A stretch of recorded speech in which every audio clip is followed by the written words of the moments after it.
as possible in order for our indexes.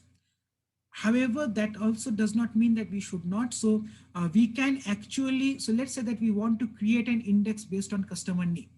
So let's say customer name could be 200 characters.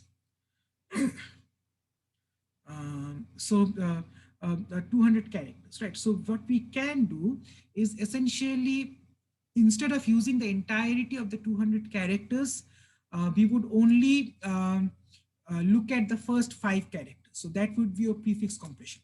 So we can then say that create index name on customer and just use the first 5 characters of the customer name to actually create that index.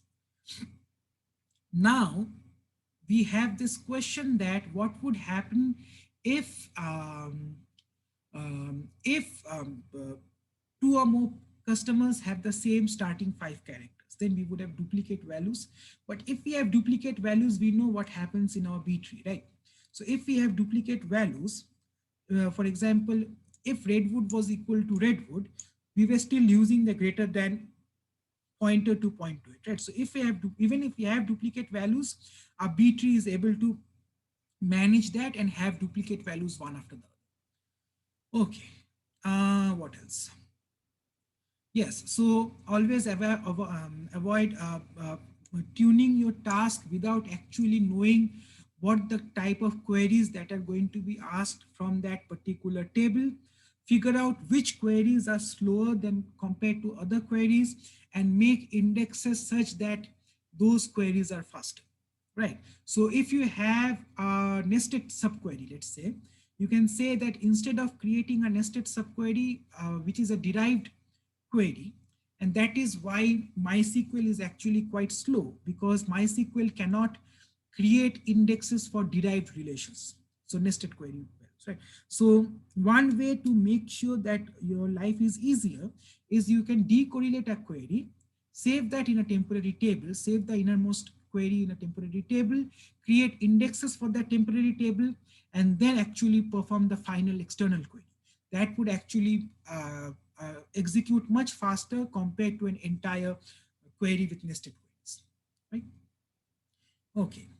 And secondly, yeah, always avoid premature optimizations. And finally, always verify with your explain commands. Always verify that whenever you add a new index, it is being used by your queries. If a particular index is not being used by your queries, then get rid of it. Do not use it at all, right?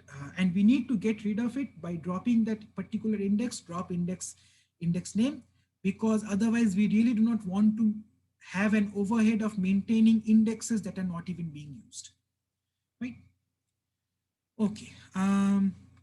So next class, we will talk about uh, performance metrics for actually planning over a particular query. But before we do that, Jesus has a question. So um, checkpoint 2 for our project.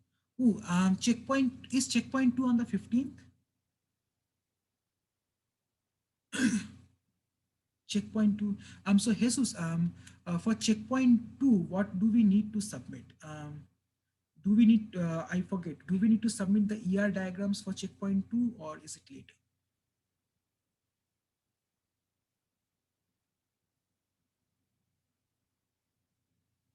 I think it's late.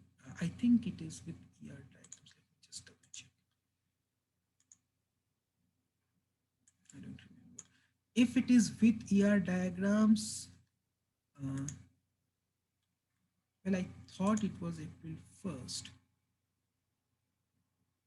No, not April. No, sorry, checkpoint 3. He means checkpoint 3. Checkpoint 1 was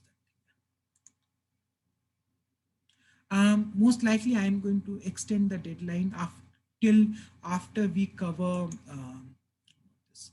I'm going to extend the deadline till after we cover ER diagrams, so that we have some understanding on ER diagrams, and then we can actually submit that.